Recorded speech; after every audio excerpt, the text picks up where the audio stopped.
Case one है हमारे पास, if denominator consist non repeating linear factor. अगर आपके पास ये केस आ जाए, यानी आपके पास डिनोमिनेटर में नॉन रिपीटिंग लीनियर फैक्टर हो, तो आपने क्या करना है, तो आपने इसको कुछ इस तरह से एक्सपेंड करना है। P x upon D x ये न्यूमिनेटर है और ये डिनोमिनेटर है, ठीक है। यहाँ पे कोई भी फ्रैक्शन हो सकता है इस पूरे की जगह। तो आपने क्या करना है, ए और बी यहाँ पे जैसे कि आपको नजर आ रहा है ये अननोन है हमारे, हमें इसी की वैल्यू बेसिकली फाइंड आउट करनी है। देखिए ए अपॉन फर्स्ट लीनियर फैक्टर लिखना है, प्लस देन आप बी लिखेंगे और यहाँ पे सेकंड लीनियर फैक्टर जो भी गिवन होगा आपने वो लिख देना है। अगर तीसरा लीनियर फैक्टर भी गिवन है तो आप सी अपॉन करके वो लिख सकते हैं, इसी तरह डी अपॉन समथिंग और ई upon something so on. But आपकी बुक में सिर्फ दो अननोन हमें अभी तक फाइंड करने हैं, तो हम अभी यहीं पे रखेंगे। अगर आगे हमें जरूरत पड़ी तो फिर हम सी और डी को भी इंट्रोड्यूस करवाएंगे। अब देखिए आपके पास क्वेश्चन है exercise 4.1 partial fraction chapter name. Question number 1, 7x - 9 divided by x + 1 x - 3। अब यहाँ पे आपको डिनोमिनेटर में दो फैक्टर नजर आ रहे हैं। अब आपने पहले ये चेक करना है कि ये आपको गिवन फ्रैक्शन आपका कौन सा है, प्रॉपर है या इम्प्रॉपर है। तो यहाँ पे आप डिग्री चेक कर लीजिए डिनोमिनेटर की। x को x से मल्टीप्लाई करें, दोनों मल्टीप्लाई हो रहे हैं ना, x को x से मल्टीप्लाई करके देखें x स्क्वायर यहाँ पे, यानी आपकी x की पावर स्क्वायर यानी इसकी डिग्री हो गई 2, और यहाँ पे देखें इस एक्सप्रेशन की डिग्री x की पावर 1, तो हाईएस्ट डिग्री यहाँ पे 1 है और यहाँ पे हाईएस्ट डिग्री 2 है, यानी डिनोमिनेटर की डिग्री ग्रेटर है न्यूमरेटर की डिग्री से। तो that means it is a proper fraction. अब ये प्रॉपर फ्रैक्शन है, तो अब हमने डायरेक्टली हम जाते हैं अपने इस केस की तरफ कि हमने इसको एक्सपेंड किस तरह से करना है। देखें 7x solution 7x - 9 divided by x + 1 into x - 3। यहाँ पे आपने question as it is copy करना है, इज इक्वल टू, अब यहाँ पे देखें ये px आ गया आपका, ये dx आ गया, डिनोमिनेटर के फैक्टर आ गए और ये एक्सप्रेशन आ गया आपका न्यूमरेटर का, जिसे हम px कहते हैं।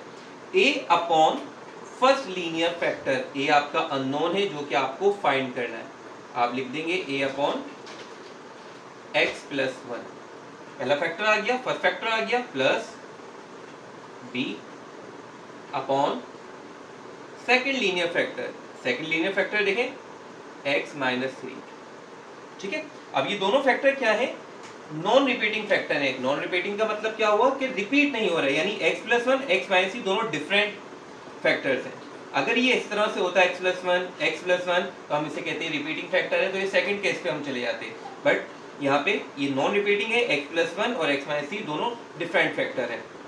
अब क्या करना है आपने, इसके बाद दो फैक्टर थे तो हम ए बी तक जाएंगे, तीसरा फैक्टर है नहीं, यानी जितने फैक्टर होंगे उतने ही अननोन होंगे। यहाँ पे दो फैक्टर है तो यहाँ पे दो अननोन है, उन्हीं को हमें फाइंड आउट करना है। अब इसके बाद सेकंड स्टेप आपका, इसको आप कहते हैं इक्वेशन 1, और सेकंड स्टेप आपका क्या होगा कि आप देखिए डिनोमिनेटर में जो भी फैक्टर्स आपको लीनियर गिवन है उनसे पूरी इक्वेशन को थ्रू आउट मल्टीप्लाई करवा दें। Multiplying through out by linear factors x + 1 into x - 3। अब जब आप इसको पूरी इक्वेशन से मल्टीप्लाई करवाएंगे, डेट मीन्स इससे ही मल्टीप्लाई करवाएंगे, यहाँ पे ही मल्टीप्लाई करवाएंगे और यहाँ पे ही मल्टीप्लाई करवाएंगे, तो होगा क्या, जैसे ही आप इसको यहाँ पे लिखेंगे ये और ये कैंसिल आउट हो जाएंगे, क्योंकि जाहिर बात है से आप ऊपर लिखेंगे सेम वैल्यूज हैं आपके पास। Remaining 7x - 9 is equal to, जब आप यहाँ पे इस पूरे को लिखेंगे तो क्या होगा, x + 1 से x + 1 कैंसिल, आपके पास रिमेन क्या रह जाएगा ax - 3, राइट। इसके बाद प्लस, जब आप b के साथ इस पूरे को लिखेंगे तो x + 3 से कट आउट, और आपके पास रिमेनिंग पार्ट रह जाएगा b multiply by x + 1।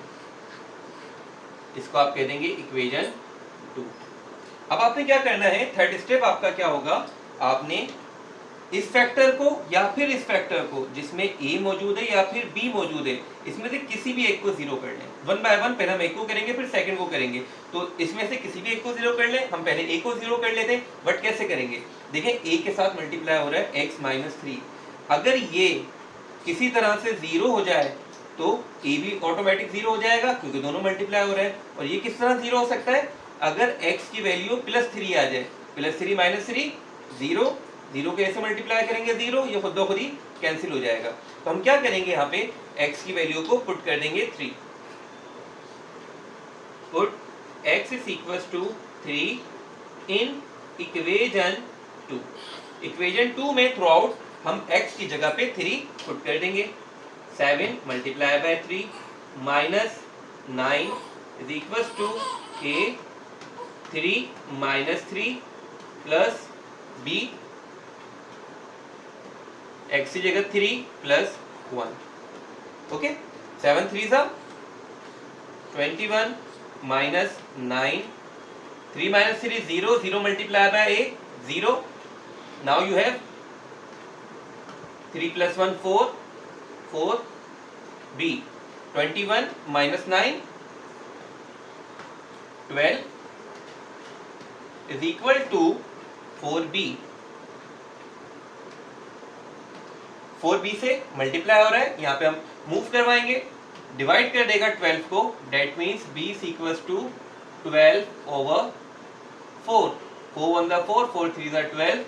Now we have value of b is 3। ठीक है, अब इसके बाद हमने क्या करना है, a की वैल्यू फाइंड आउट करनी है। a की वैल्यू बिल्कुल इसी तरह से फाइंड आउट करेंगे। अब हमें यहाँ पे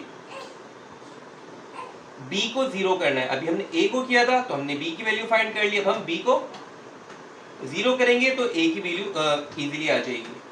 यहाँ पे देखें x + 1, अगर यहाँ पे हम -1 पुट कर दें, -1 + 1 0, 0 b था 0, ये कंप्लीटली आपका होल b क्या हो जाएगा 0। तो इसका मतलब है हमें यहाँ पे क्या पुट करना है, x की वैल्यू -1। तो आइए पुट करते हैं, value of x = -1 in equation 2। ठीक है, अब यहाँ पे जिस तरह से हमने +3 पुट किया था a को जीरो करने के लिए, अब b को जीरो करने के लिए -1 पुट करेंगे। 7 एज इट इज, x की जगह -1, -9 as it is, a as it is, x की जगह -1 पुट किया, -3 as it is, plus b as it is, x की जगह -1 प्लस 1 एज इट इज। आपने ये सारा काम जब b की वैल्यू फाइंड आउट कर लेंगे उसके बाद करना है यहाँ से, यानी पुट x = -1 से। मैंने इसलिए रिमूव नहीं किया कि मुझे वैल्यूज को दोबारा इक्वेशन 1 में पुट करना है। 7 1 सा -7 क्योंकि -1 है, -9 = -4a, और यहाँ पे -1 + 1 0, 0 × b, ये कंप्लीटली जीरो हो जाएगा तो इसको लिखने की जरूरत नहीं है। अच्छा जी, अब -7 और -9 -16 = -4a। -4a के साथ मल्टीप्लाई हो रहा है यहाँ के, ये डिवाइड कर देगा -16 को, minus minus cancel, 4 1 4, 4 4 16। Now we have the value of a is 4। यानी हमारे पास b की वैल्यू 3 आ चुकी है और a की वैल्यू 4 है।